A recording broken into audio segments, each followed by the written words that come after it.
Hello and welcome to today's episode that deals with a very important aspect of Indian economy, the strategy of development in India. The subject expert today is Kirti Kumar, retired senior reader of Department of Political Science, Indraprasth College for Women, Delhi University, who has taught both undergraduate and postgraduate students. And I am Sakshi Mandwal. Today, we shall attempt to understand the following: the meaning of development strategy, why India opted for planned development of our economy. We shall analyze and examine various strategies adopted from time to time to adjust to the changing needs and circumstances. We also evaluate their implementation, look at why India opted for planned economic development, strategy of development, objectives of India's industrial policy, role of infrastructure, basic needs planning in India, and export-led growth strategy. On the eve of independence, India inherited a crippled economy plagued by stagnant and backward agriculture, slender industrial base, extremely poor infrastructure, absolute poverty, resulting in a low level of human resource development. Its productivity was probably the lowest in the world. Urbanization was at a very low level. Thus, on the eve of independence, the Indian economy was mainly an underdeveloped and dependent economy, which faced an uphill task of overcoming the legacies of British rule. The first task of the Indian government in the immediate post-independence period was to improve the material and human conditions of life. Pandit Nehru said in the Constituent Assembly that though political revolution had been achieved, we now had to focus on economic and social revolution. The strategy of planned development was accepted as the best method for the revival of economy. Thus, the National Planning Commission was established in March 1950 to formulate the plan for the most effective utilization of country's resources for the development of economy and people. In the context of developmental planning, strategy refers to basic long-term policy to realize certain objectives. When a country opts for planned development, it has to design a strategy with the aim of bringing about functional and structural transformation of the economy in the light of objectives laid down in various development plans. Any developmental strategy consists of three components: resource mobilization, priorities for allocation of resources mobilized, a policy framework to ensure efficient use of resources in priority sectors. Since planning is a long-term continuous process, there is no single strategy for Indian planning. It had been a mixture of strategy of balanced and unbalanced growth with an emphasis on heavy industries up to the fourth plan. With the fifth plan, the strategy shifted towards reduction of poverty, unemployment and inequalities and meeting the basic needs. From 1991 onwards, the new development strategy, which is usually described as export-led growth strategy, was adopted.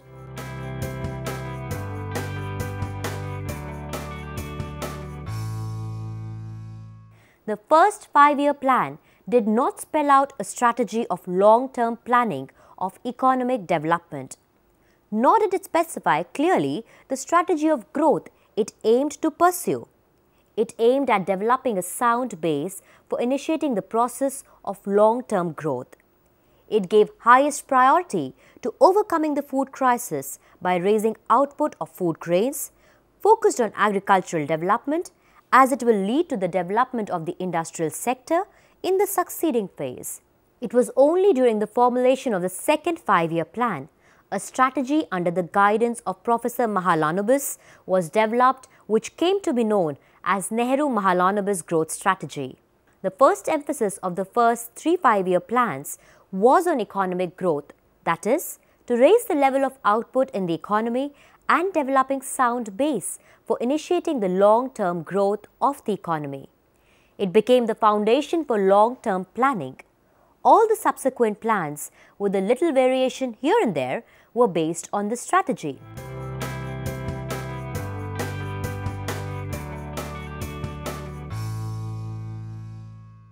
The strategy emphasized a balanced growth. The difference was that of the degree and not of kind between different sectors. Industry was seen as a leading sector which could take the country on the path of rapid growth. The objectives of industrial policy were a high growth rate, national self-reliance, reduction of foreign dominance, building up of indigenous capacity, encouraging small-scale industry, bringing about balanced regional development, prevention of concentration of economic power, reduction of income inequalities, control of the economy by the state. The reasons given by the planners are: at the time of independence, Indian economy was unbalanced. We were industrially backward.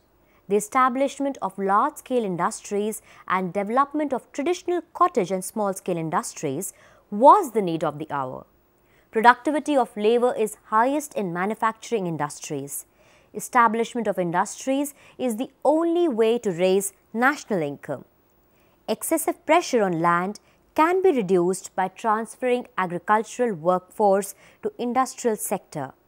It will help in realizing full potential of agricultural sector. Development of industrial sector is the precondition for the development of agriculture. Industrialization will induce development in other sectors and growth will trickle down.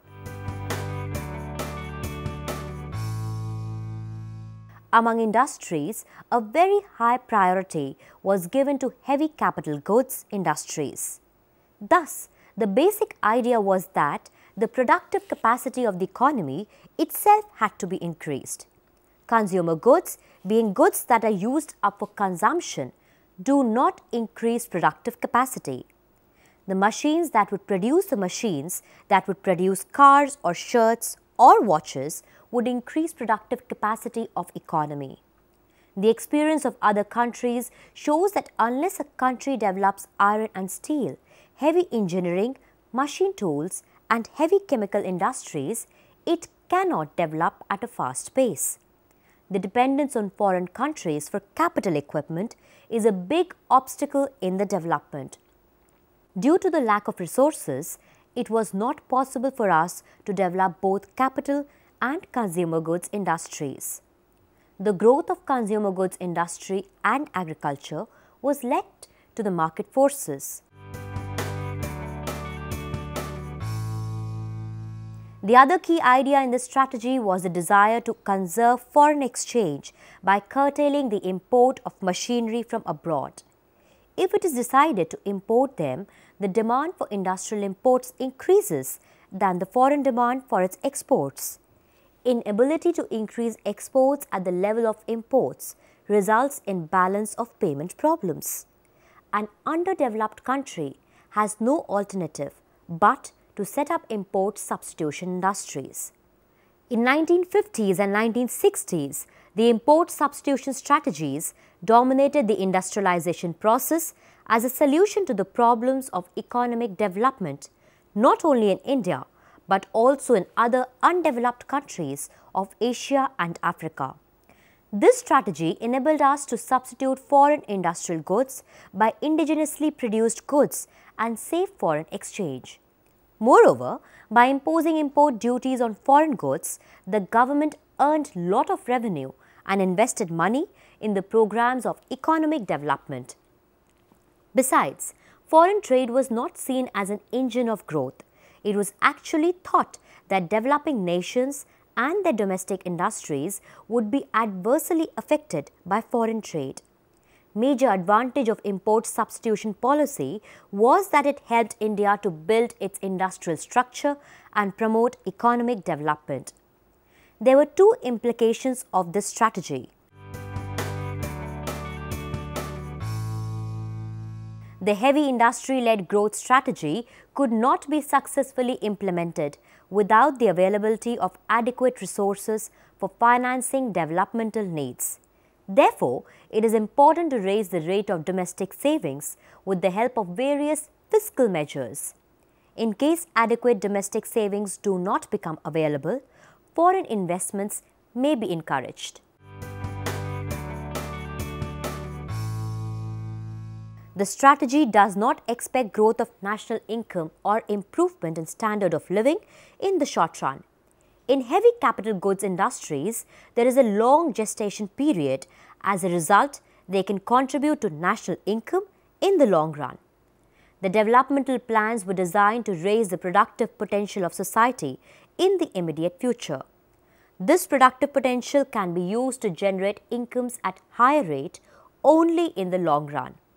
Thus, the strategy of growth adopted during this period had aimed at a distant future rather than immediate present. In the present situation, it only offered hardships and sacrifices. The planners relied on heavy industry and infrastructure requiring huge investments. The policymakers felt that the private sector would neither be willing nor able to make these huge investments.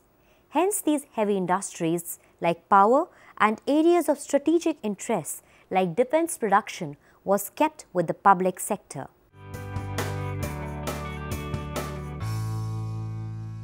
This strategy proved to be a great success in the initial phase of planned development. During second planned period, both savings and investments increased considerably and output targets were nearly achieved. Further, industry managed to develop heavy industry.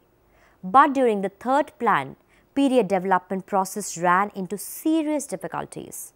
The reasons are: firstly, it placed more emphasis on capital goods as compared to consumer goods, which resulted in scarcity of essential commodities. The problem became acute in later years of second five-year plan when there was food scarcity due to bad harvest. Consequently, in subsequent plans, greater attention was given to agriculture. The consumer goods were given the prime place and capital goods the secondary one. Moreover, it was anticipated that the current consumption needs of the people would be adequately met with the available productive capacity. In case some shortages arise, the problem would be overcome by state controls. However, the government's intervention proved to be inadequate and India had to import food grains in large quantities. It put a great pressure on balance of payments position of the country. Secondly, the strategy underlying the first three plans assumed that once the growth process gets established, the institutional changes would ensure that benefits of growth would trickle down to the poor. But doubts were raised in the early 70s about the effectiveness of the trickle-down approach and its ability to banish poverty. The reasons are: the growth itself generated by the planned approach remained too weak to create adequate surpluses, a prerequisite for the trickle-down mechanism to work. Public sector did not live up to the expectations of generating surpluses to accelerate the pace of capital accumulation and help reduce inequality. Agricultural growth remained constrained due to adverse institutional conditions. Unchecked population explosion made the tasks of industry more difficult.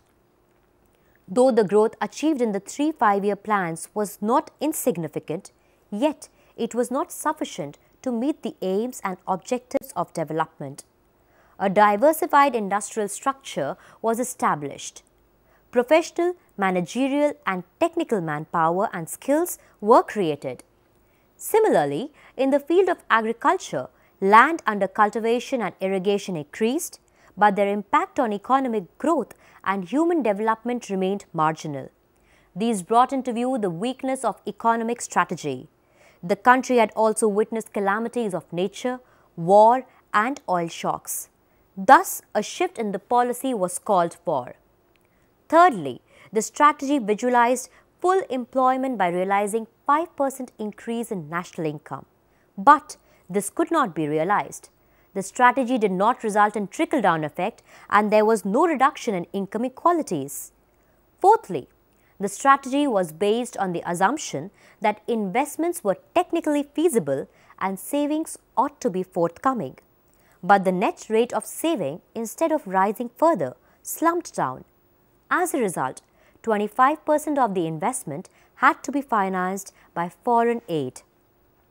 Finally, a major attack on this strategy came from the World Bank economists in early 1970s. The most important problem of third world countries was removal of poverty. Growth could not fulfill this objective. At this juncture, the studies of Dandekar and Rath, Pranab Bardhan and B.S. Minhas clearly indicated that benefits of growth have failed to reach the poor. The strategy of economic development, known as wage goods strategy, was first presented in 1956 in a book entitled Planning for an Expanding Economy by C.N. Vakil and P.R. Brahmananda. C.N. Vakil rejected the basic framework of the Mahalanobis strategy. C.N. Vakil and P.R. Brahmananda had put forward an alternate approach to Indian planning at the time of formulation of the second five-year plan. They argued that India lacked capital but had plenty of people. There was huge disguised unemployment in rural areas. These people could be made to do productive work at low cost to produce simple consumer products, clothes, toys, snacks, radios and bicycles. These low capital, low risk and profitable business would attract a large number of entrepreneurs. Labor would eventually consume these goods with the wages it earned in producing the goods. They were called wage goods because the wage earners would create the demand for the goods that they produced. The wage goods strategy would have channelized investments into agriculture, rural infrastructure, agro-industry and simple consumer goods for both the home and export markets. It would have meant postponing the ambitious projects in capital and heavy industry. We would have imported capital goods in the near future, and the foreign exchange for their import would have been earned from the export of simple consumer manufacturers, the kind of products that Japan and the Asian tigers started with. The result would have been high economic growth, high employment, expansion in exports and prosperity. Features of wage goods strategy. A group of commodities whose production had to be expanded at substantially faster rate than the growth of population were identified as wage goods. These are daily consumption necessities for subsistence and performance of work like food grains, fruits, vegetables, dairy products, oil, clothing, etc. B. Those capital goods, machinery, plants and tools should be given priority which are involved in the production of wage goods and thereby increase the supply of consumable goods in the country. C.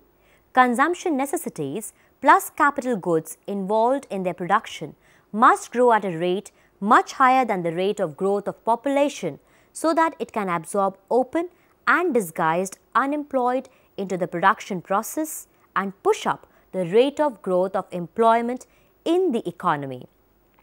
D. The initial expansion of wage goods supplies resulting in rate of growth of employment will step up the rate of savings too. E. The bulk of newly employed will be from low income and subsistence sectors. The distribution effect of wage goods strategy would be egalitarian and inequality will go down. F. Moreover, capital goods machinery used for wage goods are less capital intensive, requiring less capital as compared to heavy capital goods industries which are highly capital intensive. So, it needs more capital. In case of the former, there is less pressure for stepping up the rate of savings. There would be no dependence on foreign capital or foreign technology. G. To step up the rate of savings, both the thinkers advocated high rate of interest. H. Besides, the government should adopt the program of population stabilization.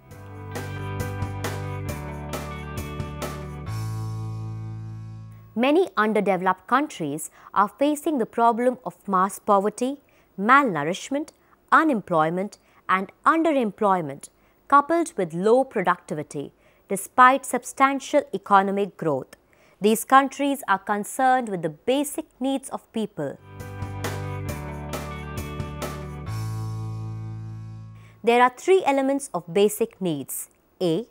Food, shelter, clothing, education, etc. B. The indicators of basic needs are calorie intake for food, literacy rate for education, the quality of houses, and so on. C. The targets at which the needs are satisfied. About 1500 or 3000 calories per person. Basic needs strategy implies: A. Selecting a set of basic needs for the poorest and basic needs target for the country. B. Identifying socio-economic groups which are falling short of basic needs. C. Can the targets of basic needs for the poorest be achieved within a reasonable time frame? D. If the targets can be met, then such successful policies can be applied at other places. E. If the targets are not met, it is important to determine the causes of failure and overcome deficiencies or find successful policies from other countries. A. It lays stress on a very important objective of development, that is, to provide basic needs to all human beings. B. It goes beyond money, income, employment, etc. and talks about fulfillment of basic needs of the poorest. C. It appeals to national and international community for mobilizing the resources for the fulfillment of these needs. D. It has a great integrating and organizing power politically and intellectually. India is the first country in the world to place the satisfaction of basic needs as the focus of its plans. India's minimum needs program spelled out the objectives of the target group very clearly, namely A. The provision of facilities of elementary education till the age of 14 years close to their homes. B. Minimum uniform public health facilities in all rural areas. It includes preventive medicines, nutrition and adequate arrangement for referring serious cases. C. Ensuring the supply of drinking water to villages. D. Provision of all-weather roads to all villages having a population of 1500 persons or more. E. Provision of developed home sites for landless labor in rural areas. F. Environmental improvement of slums. G. Spread of electrification to cover 30% of rural population. H. Nutritional assistance to special groups.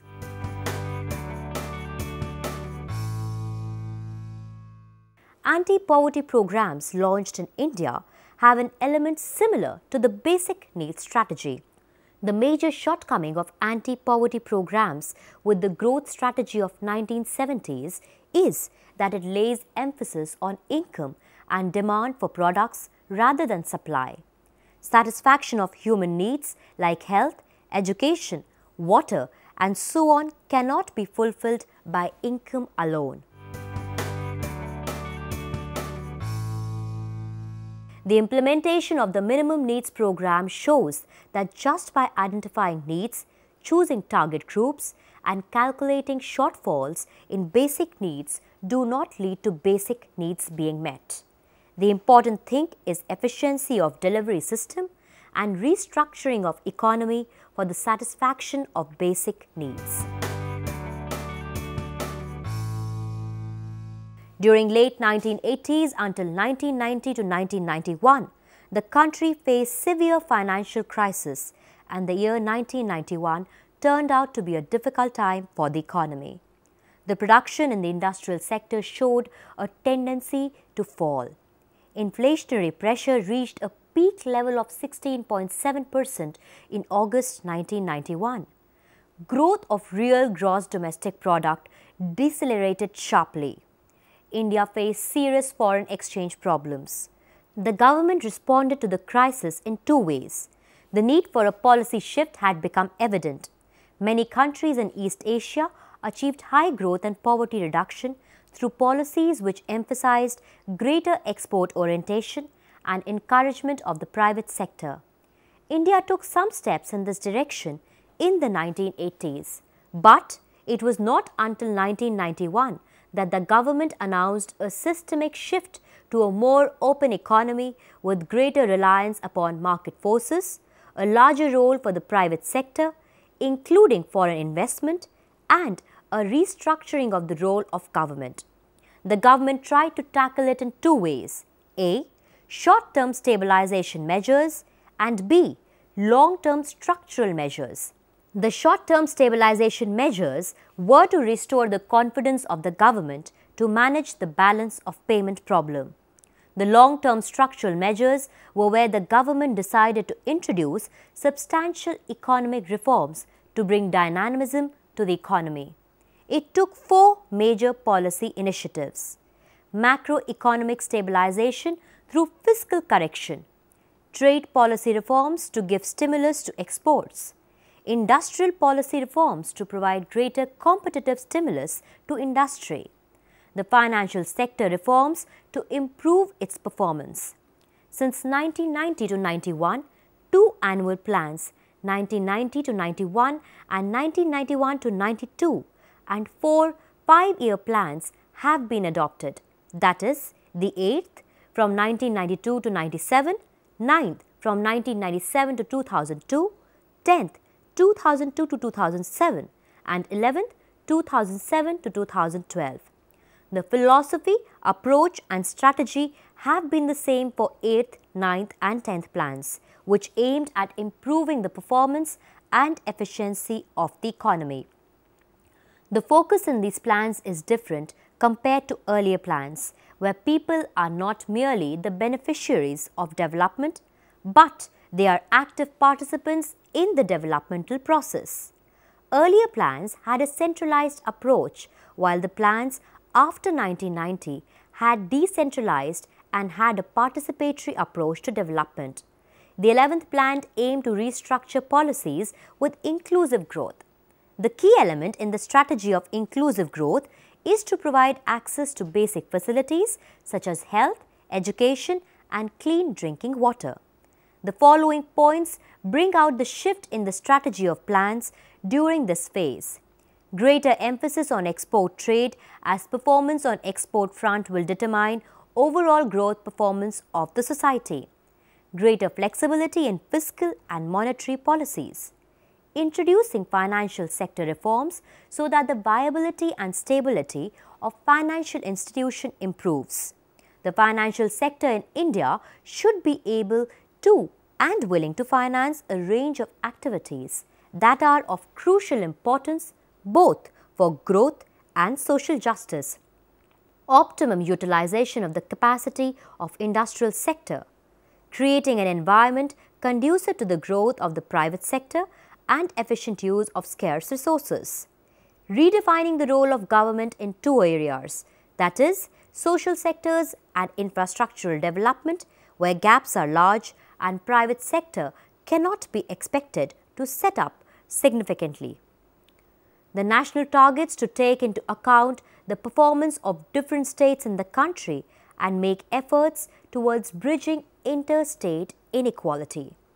Ensuring equity and social justice, rationalization of labor laws and regulations, re-examination of the subsidies provided to the agricultural sector, revival of public investment in irrigation and water management, removal of the reservation policy for small-scale industries in a phased manner without adversely affecting employment opportunities, development of telecommunications, energy and housing sector on a priority basis, making a decisive impact on the quality of life of the majority of people, especially the poor and the marginalized ones, India's export-led growth strategy made a great contribution in the development of our economy.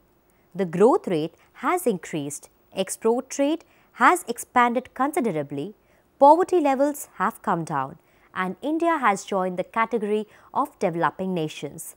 But still, we have a long way to go to solve socio-economic problems that we are facing today. Let us quickly recap what we touched upon today. The meaning of development strategy. Why India opted for planned development of our economy. We examined and analysed various strategies adopted from time to adjust to the changing needs and circumstances. We also evaluated their implementation, why India opted for planned economic development, strategy of development, objective of India's industrial policy, role of infrastructure, basic needs planning in India, export-led growth strategy. Do think about the various development strategies that we have adopted in our journey towards economic development and keep following up on the dramatic changes that are happening in India. That is all that we have for you for today. Thank you and goodbye.